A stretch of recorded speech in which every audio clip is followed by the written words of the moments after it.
Hello viewers, আসসালামু আলাইকুম। আশা করি সকলে ভালো আছেন। আজকে আমি ফটোশপের ছোট্ট ট্রিক্স দেখাবো।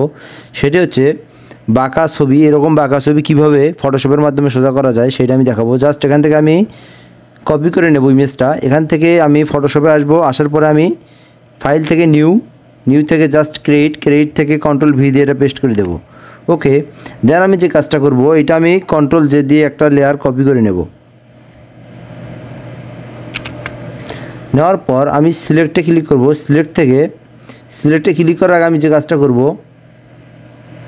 এই লেয়ারটাকে আমরা আগে ডিলিট করে দেই। প্রথমে এই লেয়ারটা আগে আমি এখান থেকে সিলেক্ট থেকে জাস্ট আমি সাবজেক্টে ক্লিক করব।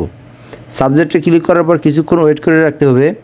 দেখেন, যখন আমাদের এই পিকচারটা যখন সিলেক্ট হয়ে যাবে, তখন আমি কন্ট্রোল জে দিয়ে আরেকটা লেয়ার কপি করে নেব। ওকে, তারপর আমি যে কাজটি করব, এডিটে আসবো। এডিট থেকে এখানে প্রফিট ওয়ার্প করে দেবো। দেওয়ার পরে এখানে এই যে পিনের মতো যে একটা আইকন আসছে, আমি এখান থেকে আইকন দিয়ে জাস্ট এখানে একটা ক্লিক করব, এখানে একটা ক্লিক করব, এখানে একটা ক্লিক করব, আর জাস্ট এখানে একটা ক্লিক করব। ওকে, দেন আমি এখন এই পিকচারটা সোজা করব। দেখেন, এটা কিন্তু একদম স্মুথলি সুন্দরভাবে একদম সোজা হয়ে যাচ্ছে।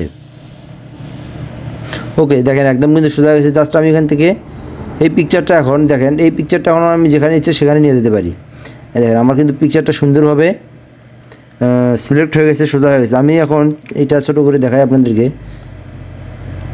দেখেন, ইমেজ কিন্তু একদম সোজা হয়ে গেছে।